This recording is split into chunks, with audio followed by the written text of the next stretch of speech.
Hoje nós estamos estudando a matéria de Cristologia, é o segundo livro. Então finalizaremos esta lição hoje, a lição de número 3, e depois tem mais uma lição para encerrar o livro de Pneumatologia e vamos para o terceiro livro, ok? Cada livro são 4 aulas e para as aulas não ficarem tão extensas, nós estamos subdividindo cada aula, ok? Então aqui estão os livros. Se você quer ter informação, basta você pegar a aula e assistir várias vezes, são aulas vitalícias. E se você quiser ter formação, mais do que informação, você quer se formar em teologia, tanto no básico, no médio, no bacharel, é só você solicitar conosco agora mesmo os livros. São estes livros aqui, ó, Cristologia, e aí você vai vendo os demais livros, ok? Como você pode acompanhar aí. E você vai receber em sua casa pelos correios. Se for do básico, são 20 livros. Se for do médio, 30 livros. Se for do bacharel, 40 livros. Você recebe com total segurança em sua casa todas essas matérias maravilhosas. Esse conhecimento maravilhoso, riquíssimo, você receberá em sua casa. É uma benção pura, sem mistura. Vale a pena você adquirir todos os livros, né, para que você possa receber o seu certificado. Você vai fazer um provão e vai também receber a sua credencial como comprovando que você é um estudante de teologia, e em algumas livrarias evangélicas com a credencial de estudante do curso de teologia você recebe desconto na compra de livros. Então a proposta nossa, né, é que você adquira conhecimento para o seu elevo espiritual, para o seu crescimento, para o seu amadurecimento, para que você se torne um obreiro testado e aprovado, né, pelo Senhor Jesus através da palavra, e que você possa afiar a sua ferramenta, a palavra de Deus, a espada do Espírito, para que você possa usá-la naquilo que o Senhor te colocar na igreja ou no local em que você estiver, você saber defender a fé que professa e ensinar outras pessoas o caminho da verdade. É muito bom quando nós temos conhecimento da palavra de Deus para que a gente possa falar com total propriedade e segurança. E mais importante do que isso é viver o que prega e pregar o que vive, não é verdade? Então o conhecimento é muito importante, junto com oração, jejum, junto com a comunhão com o Deus da palavra e a palavra de Deus. Então está aqui a oportunidade para você que fez o curso de teologia, mas não terminou. Você que não fez porque não tem tempo, tem uma vida muito corrida, você pode estudar no conforto da sua casa todas essas matérias. Se você estiver de folga ou você estiver de férias, você pode estudar juntamente com a sua esposa, pode reunir um grupo, né, em sua casa no final de semana, ou quando você quiser, você pode estudar todos esses livros, todas essas matérias. Então não sei se dá para você ver aí, aqui está o currículo do livro. Se você quiser, do curso, melhor dizendo, o currículo do curso. Se você quiser bater um print aí, tirar um print, tá aí a oportunidade. São todas as matérias, ok? Do curso básico, médio e bacharel em teologia. Para você adquirir o livro, é fácil, é simples, é prático. Basta você entrar em contato conosco no telefone que aparece aí na descrição do vídeo, ok? Então vamos para a lição de hoje, amém? Deus abençoe. A palavra de Deus nos conecta. Agora vamos aqui na lição de número 3 para o tópico Os 3 Ministérios de Cristo. Vamos falar sobre os ministérios de Cristo e a sua tríplice função.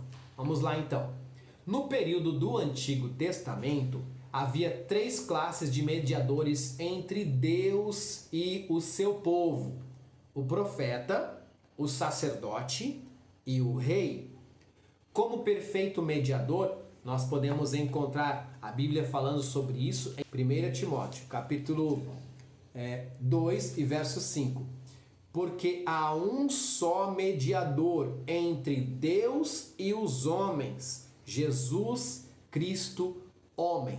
Há um só mediador, não existe outro, ok? Entre Deus e o homem, Jesus veio fazer uma ponte, um acesso. Tanto é que ele diz: eu sou a porta, eu sou o caminho, eu sou o acesso. Eu sou aquele que religa o homem que foi desligado devido ao pecado no Éden. O pecado fez divisão e faz divisão entre Deus e o homem, o Criador e a criatura. Jesus veio conectar, reconectar o homem a Deus, religar o homem a Deus. Jesus veio mostrar Deus aos homens.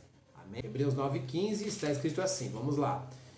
E por isso é mediador de um novo testamento, para que, intervindo a morte para a remissão das transgressões que havia debaixo do primeiro testamento, os chamados recebam a promessa da herança eterna. Então, o versículo, o texto é bem explícito, mostrando que Jesus é o mediador entre Deus e os homens. Por isso, não aceitamos de maneira nenhuma, em hipótese nenhuma, que nenhuma outra pessoa seja o mediador entre Deus e o homem. Por isso que toda oração deve ser feita a Deus em o nome de Jesus. Jesus é o acesso, é o caminho que nos leva a Deus. Não tem como chegar a Deus se não passarmos por Jesus. Amém? Então vamos lá. Continuando a leitura do nosso conteúdo programático, que é o livro. Cristo reúne em si mesmo os três ministérios. Jesus Cristo, profeta, que ilumina as nações.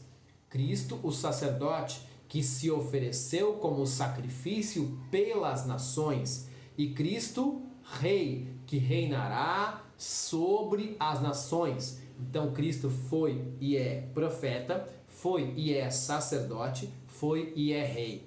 Profeta das nações, sacerdote para as nações, para interceder pelo pecado da humanidade. O sacerdote é aquele que intercede. Interceder é se colocar no lugar de alguém ou da outra pessoa, como se fosse aquela pessoa ou aquele alguém. Então Jesus se fez maldito para que fôssemos benditos, se fez pecador para que fôssemos santos e santificados por ele, né? Jesus morreu para que tenhamos e obtivéssemos vida, e vida temos nele, por ele e para ele. Amém? Então, desta forma, Jesus foi Cristo sacerdote, né? Como sacerdote, no seu ministério sacerdotal, ele fez uma grande intercessão por nós lá em João, capítulo de número 17. Acredito que você conhece. Se não conhece, leia com calma quantas vezes forem necessárias. 1 vez, 5 vezes, 10 vezes, até esse texto entrar dentro de você, você perceber a intercessão, o papel sacerdotal de Jesus em seu ministério, incluindo eu e você que ainda não havíamos nascido. Ele orou por mim e orou por você como sacerdote. Amém? Glória a Deus. E como rei, ele reinará sobre todas as nações, que é o governo teocrático, a monarquia, né? O governo aí autoritário, né? Que é a ditadura, a república, né? Republicana, o governo republicano, ou a democracia, ou vários tipos de governabilidade, não funcionam. São todos os sistemas falidos e falíveis. Mas o sistema de governo teocrático é sim o sistema realmente que funciona, que Deus criou para governar a humanidade, e Jesus Cristo vai se colocar como rei de todos os povos e vai reinar com a igreja durante 1000 anos, conforme está escrito no livro de Apocalipse. Ele é o Rei dos Reis e Senhor dos Senhores. Ele foi e sempre será profeta, sacerdote e rei. É um tríplice ministério que Jesus teve aqui na terra. Ele veio mostrar o reino de Deus, o reino dos céus aos homens. Ele veio trazer o reino invisível e não o reino visível, conforme os judeus esperavam que Jesus nascesse em um palácio, viesse em um cavalo branco, com todas as honrarias. Não. Ele veio e nasceu numa humilde manjedoura, de uma forma muito simples, né? Habitou entre os homens, sem luxuosidade, sem pomposidade, sem depender do luxo do homem, né? Do ego do homem, né? Ou do mundo da época. Não. Jesus veio trazer valores espirituais, o reino espiritual. Um dado momento, Jesus disse: o reino de Deus está dentro de vós. É esse reino que ele veio trazer. O reino espiritual, o reino invisível.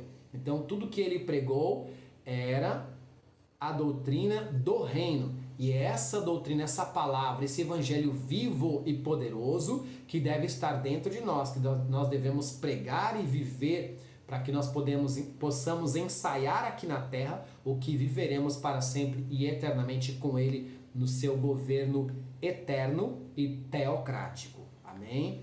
O governo de Cristo em todas as nações e para todas as nações é um governo teocrático. A teocracia sim funciona. Sua tríplice função. As profecias divinas apresentam o Messias como possuidor de uma tríplice função magistral. E então as profecias divinas apresentam o Messias como ele sendo, ou que ele seria, excelente sacerdote. Haviam vários sacerdotes, mas ele seria o sumo, o supremo, o sacerdote maior, como foi Melquisedeque em Hebreus capítulo 7, versículo 11, 15, 17 e 21. Né? E ele seria também, segundo as profecias messiânicas no Antigo Testamento, um excelente profeta, como foi Moisés, Deuteronômio 18 e verso 18, João 4, 19, e seria também um excelente rei, como foi Davi, profetizado em Ezequiel capítulo 34, versos 23 e 24 e Lucas 1 e 52. Leia, que vale a pena você ler com atenção, com calma, com carinho estes textos que eu citei para você agora. Jesus, ele foi profetizado que seria um excelente sacerdote, que seria um excelente profeta e que seria um excelente rei. Foi profetizado no Antigo Testamento e a palavra de Deus se cumpre. Amém? Na vida de Jesus Cristo. Como profeta, ele pregou o evangelho na terra. João, capítulo 4, do verso 4 ao 19. Como sacerdote, ele se sacrificou a si mesmo no Monte Calvário. Mateus, capítulo de número 27, você vê lá a obra de Cristo, a crucificação. Que estado cruento que ele se submeteu para trazer a nós a vida. Ele se colocou no meu e no seu lugar. Era para eu e você morrermos na cruz. Mas quem de nós tínhamos poder, força suficiente para sustentar a cruz? Então não foi a cruz que sustentou Jesus, foi Jesus quem sustentou a cruz. Somente ele pôde sustentar a cruz, minha e sua. A cruz que nos garantia a salvação na pessoa bendita de Jesus Cristo. Porque a cruz sem Cristo de nada vale, é instrumento de tortura a mais, né? E Cristo precisava passar por esse processo doloroso, né, para que nós pudéssemos ser salvos por ele. O justo morrendo pelos injustos. Aula de Cristologia. Como ele reina sobre a sua igreja e reinará no seu reino de 1000 anos. Então Jesus é o rei que reina sobre a sua igreja. Amém? E ele reinará também sobre as nações durante 1000 anos, conforme está escrito lá em Apocalipse, capítulo 20, verso 4. Então, como profeta, o profeta do Antigo Testamento era o representante e o agente de Deus na terra, que revelava a sua vontade com relação ao presente e ao futuro. O testemunho dos profetas dizia que o Messias seria um profeta para iluminar a Israel e as nações. Os evangelhos também apresentam Jesus da mesma forma como profeta. E isso você pode ver, pode verificar em Marcos capítulo 6, verso 15. João capítulo 4, versículo 19. João 6 e 14, 9 e 17. E também Marcos capítulo 6, versículo 4, capítulo 1, verso 27, Isaías 42 e 1 e Romanos 15 e verso 8. Essas referências bíblicas você pode ler com calma e você vai ver aí todas essas citações tratando a respeito do assunto Jesus sendo profetizado como profeta e como ele viria. Como profeta, Jesus pregou a salvação.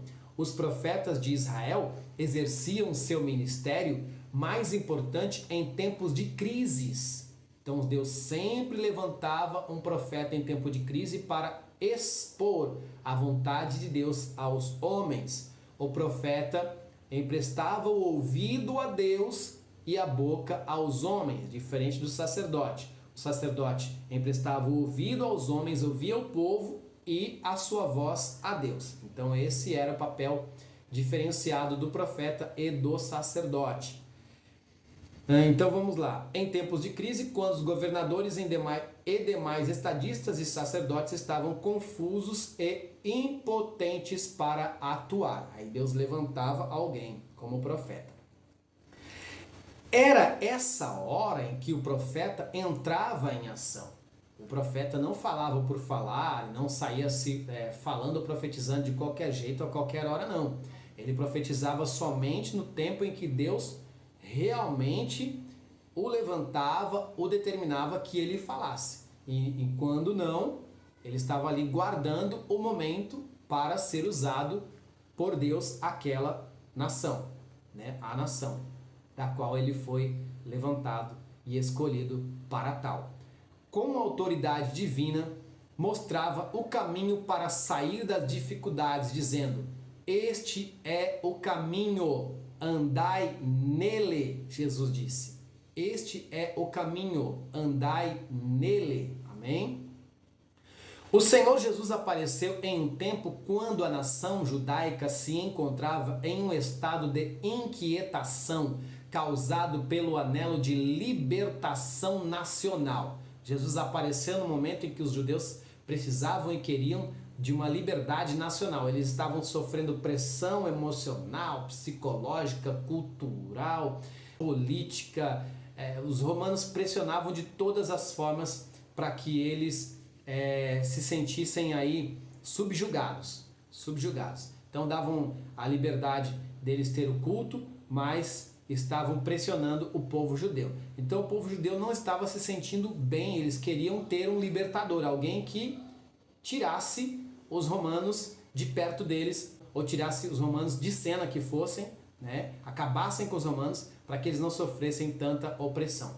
Então eles esperavam um libertador nacional. Mas Jesus não veio como um libertador nacional como eles esperavam. Jesus veio como um libertador espiritual. Bem diferente, uma proposta e um propósito muito maior e invisível, a qual eles não perceberam. Tanto que Jesus veio para os que eram seus e os seus não o receberam. A pregação de Cristo obrigou a nação a escolher, a fazer uma escolha quanto à espécie de libertação. Eles escolheram mal e sofreram a desastrosa consequência, a destruição nacional. Leia Lucas capítulo 19, verso 41, mas leia mesmo. E Mateus capítulo 26, versículo 52, meu irmão, meu amigo, nobre estudante do curso de teologia aqui no canal Teológico Voz Profética. Tal qual seus desobedientes e rebeldes antepassados, que certa vez tentaram em vão forçar seu caminho para Canaã.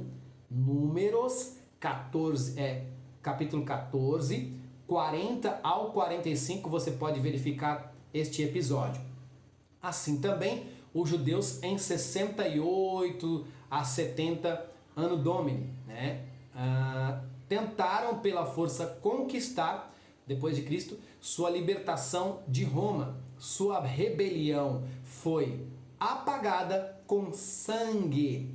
Sua libertação de Roma, né? Sua rebelião foi apagada com sangue. Jerusalém e o templo foram destruídos e os judeus errantes começaram sua dolorosa viagem através dos séculos, ok? O Senhor Jesus mostrou o caminho de escape do poder e da culpa do pecado, não somente à nação, mas também ao indivíduo, aqueles que vieram com a pergunta: que farei para ser salvo? Receberam instruções precisas e essas sempre incluíam uma ordem de segui-lo. Ele não somente mostrou, mas também abriu o caminho da salvação por sua morte na cruz. Então Jesus morreu corajosamente para abrir um novo e vivo caminho que nos traz a paz, que nos traz a salvação plena. Então, através da morte de Jesus Cristo, temos um novo e vivo caminho que chegamos até a Deus. Como profeta, Jesus anunciou o reino. Todos os profetas falaram de um tempo quando toda a humanidade estaria sob o domínio da lei de Deus. Uma condição descrita como reino de Deus. Esse era um dos temas principais da pregação de nosso Senhor. Arrependei-vos, porque é chegado o reino dos céus, ou o reino de Deus. Mateus capítulo 4, versículo de número 17. Então, a mensagem de arrependimento é uma mensagem forte, impactante, conflitante, em que a pessoa precisa mudar de rumo. E a mensagem do Evangelho, ela é assim, é a verdade que liberta, ela é impactante. Ela dá um choque emocional, espiritual, de realidade no seu ouvinte. Ele ampliou esse tema descrevendo a natureza do reino, o estado e a qualidade de seus membros e as condições de ingresso nele, a sua história espiritual após a sua ascensão. Você pode verificar isso em Mateus capítulo 13. E a maneira de seu estabelecimento na terra. Então Jesus mostra tudo como que funciona e mostrou o seu reino e como se estabelece o seu reino na terra. Ok? Como profeta, Jesus predisse o futuro. A profecia baseia-se no princípio de que a história não prossegue descontroladamente, porém é controlada por Deus, que sabe o fim desde o princípio. Ele revelou o curso da história a seus profetas, capacitando-os dessa maneira a predizerem o futuro. Como profeta, Cristo previu o triunfo de sua causa e de seu reino mediante as mudanças da história da humanidade. Mateus capítulo 24 e 25, você pode ver isso. Ok? O Cristo glorificado continua o seu ministério profético por meio de seu corpo, a igreja, a qual prometeu inspiração. Vou até repetir isso daqui, gente, é muito importante. Ouça, veja, note, observe aí. O Cristo glorificado continua o seu ministério profético por meio de seu corpo, ou seja, a igreja, eu e você, a qual prometeu inspiração. João capítulo 14, versículo 26 e João 16 e 13. Então vamos ler aqui, vamos ler João capítulo 14, versículo 26. Vamos lá, 14 e 26 de João está escrito: mas aquele Consolador, o Espírito Santo, que o Pai enviará em meu nome, esse vos ensinará todas as coisas e vos fará lembrar de tudo quanto vos tenho dito. Ok? Então, é uma continuidade dos seus ensinamentos. O ministério profético de Jesus continua vivo e ativo na terra através da igreja. Ele prometeu nos inspirar. João capítulo 16 e versículo 13. Mas quando vier aquele Espírito da verdade, ele vos guiará em toda a verdade, porque não falará de si mesmo, mas dirá tudo o que tiver ouvido e vos anunciará o que há de vir. Tá vendo aí? Uma profecia de Jesus que se cumpriu e está se cumprindo nos dias de hoje, o Espírito Santo atuando predominantemente na vida da igreja ante a segunda volta de Cristo. Amém? Continuando. E concedeu o dom de profecia. Ele concedeu o dom de profecia. 1 Coríntios, capítulo 12, versículo 10. 1 de Coríntios, capítulo 12, versículo 10. Leiamos. 1 de Coríntios 12, 10 diz assim: e a outro a operação de maravilhas, e a outro a profecia, e a outro dom de discernir espíritos, e a outro a variedade de línguas, e a outro a interpretação das línguas. São várias dádivas, dons, né, que o Senhor dá aqui, mas a gente frisa o da profecia. Então, o Senhor, através do Espírito Santo, concedeu à igreja o dom de profecia, dando continuidade ao ministério profético de Jesus Cristo. Ele subiu aos céus, e a igreja, o seu corpo aqui na terra, continua profetizando o que há de acontecer. E a maior profecia na face da terra é esta daqui, ó. Quando nós pregamos a Bíblia Sagrada, quando nós pregamos a palavra de Deus, nós estamos profetizando. Amém? Então, a palavra profética para o fim dos tempos é esta daqui, ó. A Bíblia Sagrada, a palavra de Deus. Amém? Então esteja na nossa boca a palavra de Deus todo o tempo todo. Isso não significa que os cristãos devam acrescentar algo às Escrituras. Não, de maneira nenhuma, que são uma revelação. Não devemos acrescentar nada, é só pregar a Bíblia. Não queira falar nem a mais e nem a menos. Pregue a Bíblia e você já estará cumprindo o ministério profético de Jesus aqui na terra, dando continuidade, né? Que foi cumprido. Jesus cumpriu seu ministério, isso daí nós não temos dúvida, e se dissermos que ele não cumpriu, seria até uma heresia. Jesus cumpriu seu ministério, mas ele subiu aos céus, ele é a cabeça da igreja, a igreja é o corpo está na terra, sendo conduzido pela cabeça e falando a palavra de Jesus Cristo, a qual foi deixada para que fosse falada e pregada a todos os povos, raças, tribos e nações e línguas, etnias, idiomas, enfim. Preguemos, falemos, oremos mais, preguemos mais a palavra do Senhor Jesus, sempre em tempo e em fora de tempo. Então, não há necessidade nenhuma de acrescentarmos ou retirarmos qualquer palavra da Bíblia Sagrada, que é a revelação de Deus aos homens. Ok? Então, vamos lá. A Bíblia ela foi revelada pela inspiração do Espírito Santo.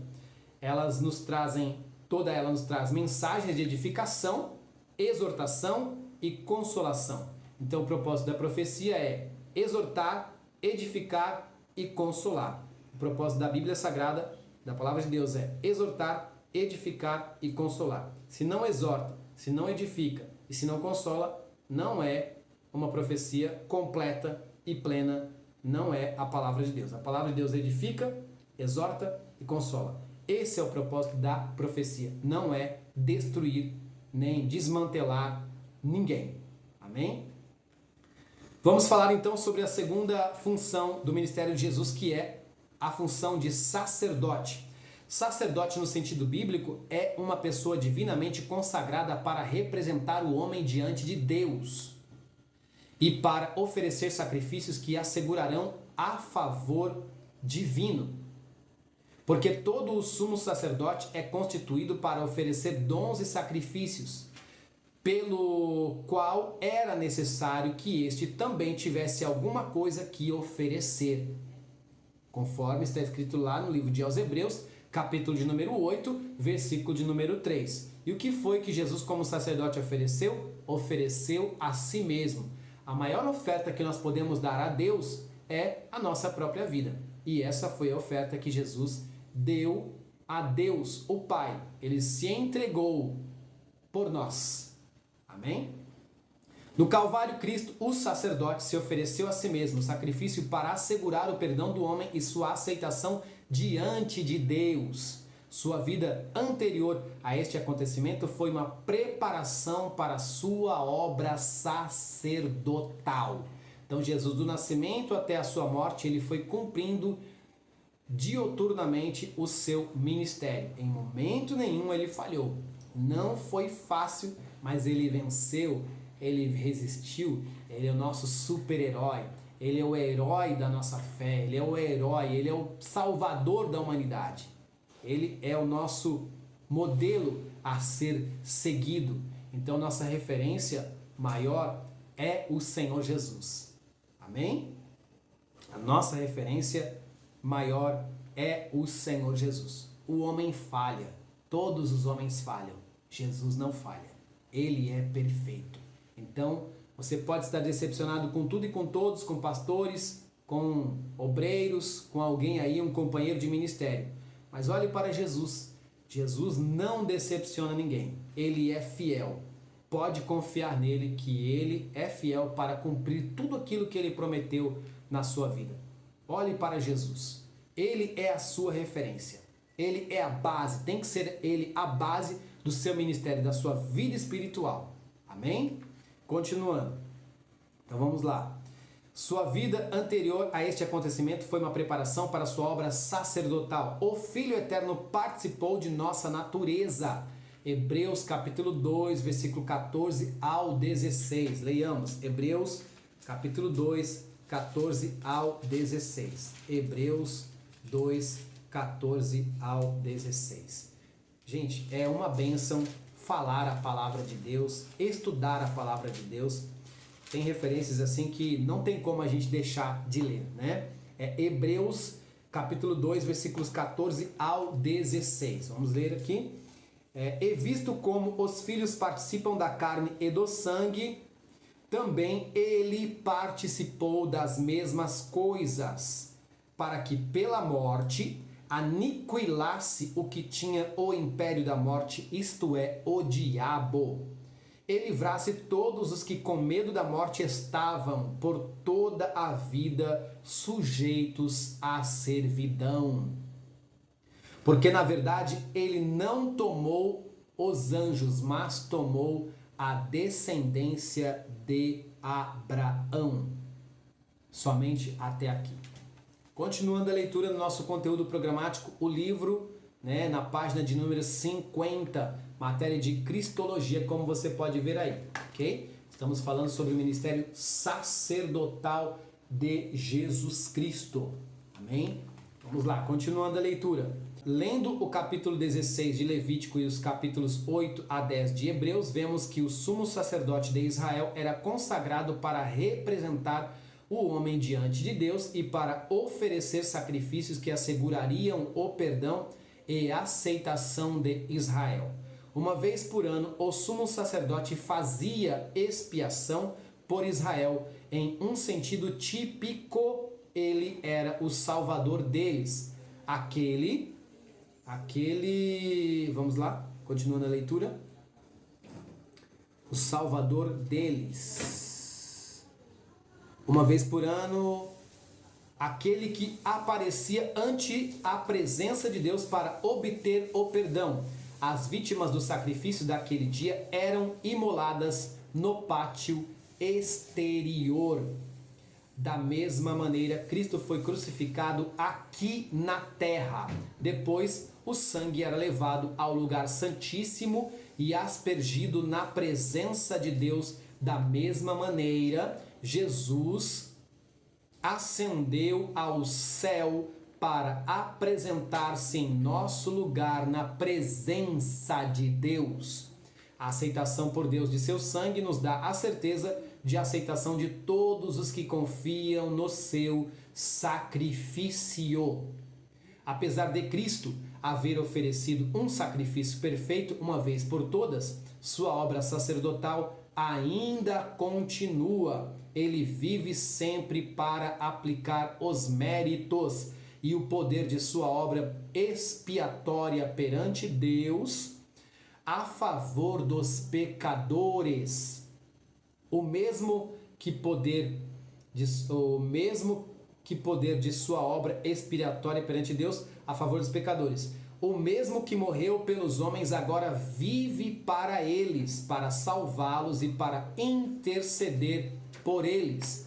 E quando oramos em nome de Jesus, estamos pleiteando a obra expiatória de Cristo como base da nossa aceitação, porque somente por ele temos a certeza de sermos aceitos no amado, conforme registra, e você pode conferir lá, Efésios capítulo 1, versículo 6. Então aqui nós acabamos de ver a função sacerdotal do Cristo, o ungido de Deus, o Messias, o enviado de Deus, o Salvador da humanidade. E agora vamos para a terceira função do seu ministério aqui na terra, que foi, é e sempre será a função de rei. O Cristo sacerdote é também o Cristo rei. O plano de Deus para o governante perfeito foi o de que ambos os ofícios fossem investidos na mesma pessoa. Por isso, Melquisedeque, por ser tanto rei de Salém como sacerdote do Deus Altíssimo, veio a ser um tipo de rei perfeito de Deus, o Messias. Gênesis capítulo 14, verso 18 e 19, você pode conferir. Hebreus capítulo 7, versículo 1 ao 3, falando sobre o sacerdócio de Melquisedeque, ok? Continuando, houve um período da história do povo hebreu quando esse ideal quase realizou, mais ou menos um século e meio antes do nascimento de Cristo. O país foi governado por uma sucessão de sumos sacerdotes que também eram governantes civis. O governante do país era tanto o sacerdote como o rei. Também durante a Idade Média, o Papa reivindicou e tentou exercer um poder tanto espiritual como temporal sobre a Europa. Ok? Então vamos lá, continuando. De acordo com as profecias do Antigo Testamento, o Messias seria um grande rei da casa de Davi, que governaria Israel e as nações, por meio do seu reino áureo de justiça, paz e prosperidade. Você pode conferir isso em Isaías capítulo 11, versículo 1 ao 9 e também nos Salmos 72. Jesus afirmou ser esse rei. Na presença de Pilatos, ele testificou que nasceu para ser rei. Explicou que seu reino não era deste mundo, isto é, não seria um reino fundado por força humana, nem seria governado de acordo com os ideais humanos. João capítulo 18, versículo 36. Antes de sua morte, Jesus predisse sua vinda com poder e majestade para julgar as nações. Mateus capítulo 25, versículo 31. Mesmo pendurado na cruz, ele parecia rei, e como o rei falava, de modo que o ladrão moribundo percebeu esse fato e exclamou: Senhor, lembra-te de mim quando entrares no teu reino. Lucas capítulo 23, verso 42. Compreendeu que a morte introduzia Jesus no seu reino celestial. Depois de sua ressurreição, Jesus declarou: é-me dado todo o poder no céu e na terra. Mateus capítulo 28, versículo 18. Depois da sua ascensão, foi coroado e entronizado com o Pai. Apocalipse 3 e 21. Efésios 1, 20 ao 22. Diante de Deus, Jesus é rei. Ele não é somente cabeça da igreja, mas também Senhor de todo o mundo e mestre dos homens. A terra é dele e tudo o que nele há. Somente dele são o poder e a glória desses resplandecentes reinos que Satanás, o tentador, há muito tempo mostrou-lhe do cume da montanha. Ele é Cristo, o Rei, Senhor do mundo, possuidor de suas riquezas e mestre dos homens. Do ponto de vista divino, tudo isso é fato consumado, mas nem todos os homens reconhecem o governo de Cristo, apesar de Cristo ter sido ungido rei de Israel. Atos capítulo 2, verso 30. Os seus, João capítulo 1, versículo 11, recusaram-lhe a soberania, João 19, 15, e as nações seguem seu próprio caminho, sem tomarem conhecimento de seu governo. Nós podemos ver, perceber e entender que Jesus Cristo é o tema central do livro aos Hebreus. No capítulo 1, verso 4, ele é o mais excelente que os anjos. No capítulo 2 e verso 3, ele é a grande salvação. No capítulo 3 e verso 6, ele é o Cristo. No capítulo 4 ao 12, ele é a palavra de Deus. No capítulo 5 e verso 5, ele é o Filho de Deus. No capítulo 6 e verso 20, ele é o sumo sacerdote. No capítulo 7, versículo 17, ele é o eterno sacerdote. No capítulo 8, verso 2, ele é o ministro. No capítulo 9, verso 15, ele é o mediador entre Deus e os homens. No capítulo 10, verso 21, ele é o grande sacerdote da casa de Deus. No capítulo 11, verso 6 de aos Hebreus, ele é o galardoador. No capítulo 12, verso 2, ele é o autor e consumador da nossa fé. No capítulo 13, verso 8, ele é o mesmo ontem, hoje e eternamente. E Jesus Cristo nos evangelhos, em Mateus, ele apresenta-se como o rei em Mateus capítulo 2 e verso 2. Em Marcos ele se apresenta como Cristo servo, capítulo 10, verso 45. No livro de Marcos. Livro de Lucas, ele se apresenta como Cristo, Filho do Homem, em Lucas capítulo 6 e versículo 22. Em João, ele se apresenta Cristo como Filho de Deus, João capítulo 1, versículo 34. Jesus chama os seus 12 discípulos. E chamando os seus 12 discípulos, deu-lhes poder sobre os espíritos imundos para os expulsarem e para curarem toda a enfermidade e todo o mal. Ora, os nomes dos 12 apóstolos são estes: o primeiro, Simão, chamado Pedro, e André, seu irmão, Tiago, filho de Zebedeu, e João, seu irmão, Filipe e Bartolomeu, Tomé e Mateus, o publicano, Tiago, filho de Alfeu, Lebeu, apelidado de Tadeu, Simão, cananita, e Judas Iscariotes, aquele que o traiu. Jesus enviou Jesus enviou estes 12 e lhes ordenou, dizendo: e indo, pregai, dizendo: é chegado o reino dos céus. Mateus capítulo 12, verso 1 ao 4, 5 e 7. Nós encerramos aqui a lição de número 3. A lição de número 3. Você pode nos acompanhar na próxima lição, que será a lição de número 4. Jesus no Getsemane. Nós vamos falar sobre Jesus no Getsemane na lição de número 4. A última lição será a próxima lição. Para você adquirir o livro de Cristologia, é fácil, é simples, é prático. É só você entrar em contato conosco. Para o curso básico são 20 livros. Para o curso médio em teologia são 30 livros. Para o curso bacharel livre são 40 livros. Nós temos informação para você, conteúdo. Nós temos também formação. Como que você vai se formar em teologia? Você vai se formar adquirindo os livros, fazendo um provão e você vai receber o seu lindo certificado, ok? São 40 livros do curso de bacharel em teologia, 30 do médio e 20 do básico. Nós estamos aqui no segundo livro, ok? Estamos no segundo livro, você pode adquirir com facilidade.